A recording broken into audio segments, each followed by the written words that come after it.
ये तस्वीरें आजमगढ़ जनपद के थाना कप्तानगंज के अंतर्गत बभनपुरा गांव की हैं और ये बिलखती बूढ़ी औरत पीड़ित परिजनों की पड़ोसी है। इस बूढ़ी महिला का गुनाह सिर्फ इतना है कि अपने पीड़ित पड़ोसी की मदद कर दिया है, जिसका खामियाजा आप इनकी आंखों से छलकते आंसू को देखकर समझ सकते हैं। पहले इस बुजुर्ग पड़ोसी की मुख से हम सुनते हैं कि किस तरह का जुमो सितम से गुजरकर आज एसपी आजमगढ़ के पास आई थी और न्याय की भीख मांग रही है। फिर आपको पूरी कहानी से अवगत कराते हैं। तो भवेश मिश्रा है, अपनी भैया के अपने दरवाजे पर के मारे पीटे। ठीक, अब मैं अपने दरवाजे पर कुर्सी लगा के बैठी रहूं। मेरा दूठ बेटा एक पतो झट मारी में गई। अम्मा रहनी है का लड़की भवेश मिश्रा अपनी परिवार लेके लकारा कि मार बहुत सारी के करी पिटिया ये बहनी के बच्चे की इनकी मुसीबत आईने पे एक बच्चे की एक भांचा का एक रोटी खिला देती हूँ। यही खातिर मेरे बच्चे को उठाने के लिए ये धमकी देता हूँ। अब दरवाजे पर बुलाते हैं कि उसको बेटा का नाम पूछ ले और चेहरा चाहिए। तो मुझसे लोग पूछा, मैं कहूँ बात का है, आप मुझसे बात बताओ। मोर लड़का कमर गलती कही ना तो कहा कुछ नहीं, खाली हम चीना बतियावल चाह हम कहीं लड़के ना मिले हैं। हम गरीब मनाई है, लड़का अपने पेटी रोजी पर गया कब कब ना हमके ना जानकारी। यही समस्या बेटा हमारी है और हमारी कौनो गलती ना है। गलती जवन जितनी दुनिया हमके बहनी सतौले है, कम लड़की है कि हम बेटी की निस्बत में तुमसे कहा था कि भलाई बुराई छोड़ केहू भलाई हमार ना कैले ना। हम पतित का हो के खाते इतनी मोटे मोटे बेट लेकिन तीनों चारों मरदा एक टाइम उनकर भगत के भौजाई ना काले के घर क्यों ना हुआ और मत मारा जा जब कुछ हुई तो समझ चाहिए। आज भी पुलिस जो आवत दिया तो पुलिस से दौलत दिया, कुछ झूठ बोले दिया। ये कुल बात कोनो भाई ना है, झूठ मत बोला। तू लड़कर लू भवे तो लड़कर ना अब तुम्हारा बेटवा आती है हम दुआरे चढ़ के मारे इन्हें नंगा हम ना जाने ला। अब ऐसे हमार छठ में से बेटवा पतो है आ गई ना। बेटवा हमार बोला था खबरदार से मेरी माता के ऊपर हाथ उठे के ना चल हमें आ जाते हैं। तो कहा था कि आप तो बहन बिटिया महतारी की चोरी तो भाई हमारो लड़का बोला यही बात भी रहा दिया। वह 2 रोटी बच्चन के खिलौलक फंती धमकी देते हमारे लड़कन के मेरे और ऊपर से धमकी देते हमें कि हम फर्जी मुकदमा करके आप पूरी परिवार के हम फंसा देगी। इसलिए मैं अपनी मुसीबत लेके यहाँ पर आई हूँ। तो थाना के पास मैं जइबे ना करता हूँ। थाना जाते जाते जाते जाते मोर बुढ़ाई आ गई, मोर कौनो सुनवाई ना, मोर जमीन हड़पा गई। कितना से काव और कहूँ कि कहे वाली बात ना, थाना सुनवाई ना मोरी। दरअसल ये 2 पटीदारों के बीच का ये विवाद वर्ष 2019 से चला आ रहा है। अपने छोटे छोटे बच्चों के साथ हाथों में एक प्रार्थना पत्र की कॉपी लिए हुए एसपी कार्यालय के बाहर खड़ी इस महिला का नाम अजय लक्ष्मी है। पीड़ित अजय लक्ष्मी का आरोप है कि मेरे पटीदार इस घर में मुझे रहने नहीं दे रहे, बार बार हमें मारते पीटते हैं और घर से निकाल देते हैं। जब हम 100 नंबर पर कॉल करते हैं तो मुझे घर में शरण मिलती है और जैसे ही पुलिस जाती है वैसे ही ये वही तांडव पटीदारों के द्वारा किया जाता है। पीड़िता ने बताया कि इस मामले में हमने कम से कम दर्जनों बार से ऊपर थाने पर डीएम के यहाँ दर्जनों बार और एसपी के पास 4 से 5 बार प्रार्थना पत्र दिया, जिसकी कॉपियां आप अपने स्क्रीन पर देख पा रहे हैं। लेकिन आज तक मुझे न्याय नहीं मिला और आज भी मैं दर दर की ठोकरें खाने को मजबूर हूँ और अपने ही घर में नहीं रह पा रही। जरा सुनिए कि मीडिया से हुई बातचीत में क्या बयां की पीड़ित अजय लक्ष्मी ने। क्या नाम है आपका? अजय लक्ष्मी मिश्रा। कहाँ की रहने वाली?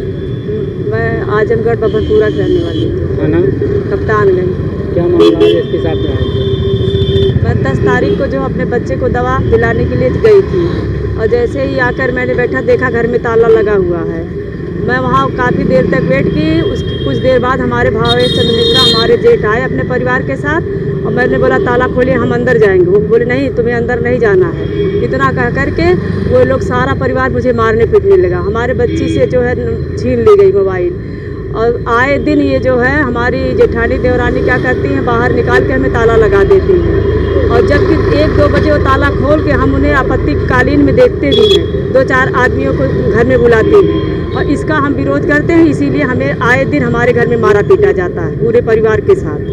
जो है मैं एसपी साहब के सामने यही आई हूँ कि सर देखिए, ये मामला कप्तानगंज थाने पे हमने कई बार दिया, लेकिन इंस्पेक्टर साहब इसको संगीन में नहीं ले रहे हैं। बार बार हमें डांट के वहाँ से भगा दे रहे हैं। इसलिए हम कह रहे हैं एसपी साहब से हमारा अनुरोध है कि जो है जो भी अपराध कर रहा है उनको जो अरेस्ट किया जाए। क्या बोले हैं, क्या आश्वासन मिला आपको? ठीक है, इस मामले को हम देख लेंगे, कोई बात नहीं। इस मामले से जुड़ी एक और पीड़ित लड़की से मिलवाते हैं, जिसका नाम है दिव्या। दिव्या अजय लक्ष्मी की बहन की लड़की है, यानी अजय लक्ष्मी दिव्या की मौसी है। अपने मौसी के ऊपर हो रहे अत्याचार में एक रिश्तेदार होने के नाते उनकी मदद करती है, जिसका खामियाजा भी दिव्या को भुगतना पड़ रहा है। दिव्या का आरोप है कि कई बार मेरे ऊपर और मेरे गाड़ी के ऊपर विपक्षियों द्वारा हमला किया गया। गनीमत रही कि मैं बच गई। इस मामले में दिव्या ने कहा कि कई बार प्रशासन से शिकायत की, लेकिन आज तक कोई कार्रवाई नहीं हुई, और यही वजह है कि विपक्षियों के हौसले आज भी बुलंद हैं। अब आइए सुन लेते हैं दिव्या ने इस मामले में क्या कहा। तुम्हारी गाड़ी तुमको रास्ते से उठवा लूंगा। बताइए सब क्या है? प्रशासन में हम 100 बार गए होंगे, इनको लिवा के हम अपना मामला खुद, यहाँ तक कि हम कमिश्नर साहब से भी मिलने गए थे इस मामले को लेके। इसके पहले पूर्व कप्तान साहब जो थे उनसे भी हम मिले, लेकिन वो भी आश्वासन दिए कि हाँ हम करवाते हैं कार्रवाई। अब तक कोई कार्रवाई ही नहीं हो पाई है। आए दिन इनके साथ मारपीट कर लेते हैं, इनको बचाने के लिए जाइए तो हम भी धमकी सुनते हैं। इंस्पेक्टर साहब कहते हैं कि आपके भाई साहब को फंसा देंगे, आपको फंसा देंगे, हम जो चाहेंगे वो करेंगे, आप हमको मत सिखाइए। यही सब इंस्पेक्टर साहब आचा बाचा पढ़ाते हैं, कुछ करते नहीं है। इंस्पेक्टर साहब जो हैं उनका नाम बिंदु कुमार है, थाना कप्तानगंज के प्रभारी एसएचओ हैं वो। और सीओ साहब का नाम क्या नाम है, गोपाल स्वरूप वाजपेयी है। उनसे भी हमने मिलने गई, वो भी आश्वासन दिए हाँ करवाते हैं। लेकिन ये मामला 3-4 महीने से भी लगातार नए में चल रहा है। इस पे कोई कार्रवाई, 3-4 महीने से मेरी गाड़ी का पीछा करवाया जा रहा है, मुझे धमकी दिया जा रहा है। मैं बार बार बोले सर मेरे साथ कोई घटना घट जाएगी तो इंस्पेक्टर सीधे बोलते हैं कि कोई घटना घट जाएगी, घटी तो नहीं ना तुम्हारे साथ, जब घटना घटेगी तो देखेंगे। ऐसे कैसे घटना घट जाएगी बताइए? ये बात कहते कहते मेरी मौसी को लोग मार दिए गिरा गिरा के वहीं, और हम लोग देख के भी कुछ नहीं कर पाए। जो पड़ोसी गवाही दिए पुलिस आने के बाद कि हाँ सर मारे हैं, उनको भी प्रशासन धमकी देने लगा। बिंदु कुमार जाके धमकी देने लगे, कहे कि क्या नाम है तुम ज्यादा गवाही देने वाले हो गए हो, पड़ोसी को पड़ोसी जैसे रहो, आचा पाचा करोगे तुम लोग को फंसा दूंगा, तुम्हारे दोनों बेटों को उठवा दूंगा, फर्जी मुकदमे में फंसा दूंगा। और हमको भी धमकी देता तुम्हारे भाई को अवैध तरीके से फंसाऊंगा, समझ में आ जाएगा तुमको, सब खिलवाड़ भूल जाओगी। हमारे हिसाब से चला करो जितना हम कर रहे हैं। और उस दिन मैंने जब मेरी मौसी को मारी, मैं एप्लीकेशन लेके गई थाने पे देने के लिए, उसमें इंस्पेक्टर साहब सीधे सीधे बोले कि अगर तुम मेरी मौसी पर बताइए, पेट्रोल फेंक दिए लोग, पूरी शरीर लथपथ थी उनकी पेट्रोल से, और मारे पीटे लोग, गाली दी, उनकी बच्ची की मोबाइल छीन ली हाथ से। और जब मैं एप्लीकेशन में अपने हाथ से लिख के दी तो इंस्पेक्टर साहब मुझसे सीधे शब्द में बोले, थाना दरोगा बोले थाने के कि क्या नाम है, यही बिंदु कुमार इंस्पेक्टर साहब बोले कि नहीं अगर पेट्रोल का दिखाओगी और क्या नाम है मोबाइल छेड़ छोड़ने का दिखाओगी तो हम मुकदमा नहीं लिखेंगे, जाओ वही लात घुसा खाओ तुम लोग। इसमें सिर्फ मारा मारी का दिखा दो कि हल्का फुल्का हाथापाई हुई, मारपीट हुई है। दबाव में आके हम क्या नाम है मोबाइल को हम लोगों को गिरा हुआ दिखाना पड़ा एप्लीकेशन में कि मोबाइल हमारे हाथ से गिर गई, जो कि मोबाइल गिरी नहीं थी, नैन्सी के हाथ से छीनी गई थी, जो मौसी की लड़की है। और मौसी के ऊपर पेट्रोल फेंक दिए और बोले इसको जला के यही मार डालूंगा, जितने गुंडे हैं तुम्हारे। परसों 5-6 गुंडे बुला के अपने घर में सुलाए और धमकी दिलवाए, जिसका वीडियो मेरे पास है, मैंने वीडियो बनाया है। उनके गुंडे मुझे भी गालियां देते हैं, उल्टा सीधा बोलते हैं और मुझे कहते तुम रोज आती जाती हो, आज नहीं 10 साल बाद तुमसे हम लोग बदला ले लेंगे, तुम इस चक्कर में मतलब तुमको छोड़ दिया जाएगा। बताइए प्रशासन से मैं क्या उम्मीद रखूं? मैं एक लड़की हूं, जब मेरी सुरक्षा प्रशासन नहीं कर, प्रशासन ही मेरे खिलाफ बोलेगा तो हम क्या करेंगे? इंस्पेक्टर साहब तो जैसे इनको लगता है कि मतलब जैसे इनसे कुछ मतलब नहीं है कहने पे। और पूर्व कप्तान साहब से जब ये बात हमने बताया तो उन्होंने कहा कि वो तो टेम्पोररी इंस्पेक्टर गए हैं थाने पे, उनको टेम्पोररी भेज दिया गया, अचानक भेज दिया गया है, बाद में आते हैं बताते हैं। टेम्पोररी हूँ या जो मर्जी हूँ, इंस्पेक्टर तो इंस्पेक्टर होता है।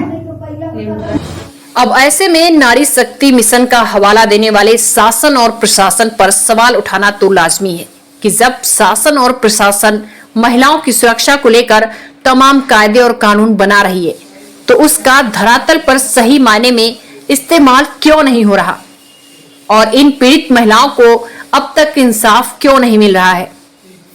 बताते चले कि पुलिस अधीक्षक अनुराग आर्य पर भरोसा जताते हुए अजय लक्ष्मी ने कहा कि पुलिस अधीक्षक ने कहा है कि वो हमारी जरूर मदद करेंगे।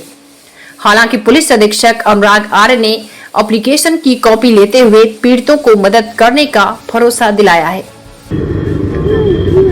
आप यहाँ आए, इनके साथ क्या पूरा घटनाक्रम है, आप देखी हैं जो भी हुआ, क्या पूरा हुआ है बताएं। ये दवाई लेवे गला नहीं आई नहीं यहाँ से तो खुलवावे के गई नहीं कहानी है, बाकी ना लोग खुले हैं फिर आके लोग घर में मन रहे हैं इन्हों के हम लोग देखली है इन्हों को मार के लोग थाने ही चल गई नहीं है। बस हम लोग के लाठी डंडा लेके हम लोग कहीं ना मारे, हम लोग छठ पूजन कर ली बस मोहाल तक आ गई मेरे सास के मारा गया बिटिया बहन महतारी सब गरियावत रहने हैं। हम लोग बता दिली 100 नंबर आए हम लोग बता दिली हम लोग के बता दिली हम लोग का डरवावत हूँ धमकावत हूँ खा दे मरवा दे कटवा दे ये अच्छा ये बताइए, तो आप लोग को इनसे लड़ाई है, क्या नाम है उनका? कैसे जिससे उनकी लड़ाई है वो कौन है? भवेश मिश्रा। आपसे क्यों भी बात करते हैं? बस उठ के आवे नहीं बैठ जाए बस खाली बैठी है वजह से घर के सामने है आके बैठ जाए एक वजह से। आप लोगों ने नहीं कोई तहरीर दी या कोई शिकायत नहीं करी? 100 नंबर के देवल करे 100 नंबर हम लोग के डांटल है को डांटने लगी 100 नंबर उन लोग के मार के थे थाने चल गए नहीं हम लोग के आईना मारा हम लोग ने ठोक लिया बलाउंडी है तो वही लगे कहा था कि तो जा अंदर जा ताला मार के बाहर फुल्की वाला भी दे देना चाहते और लगा देना कि लोग मर रहे हैं।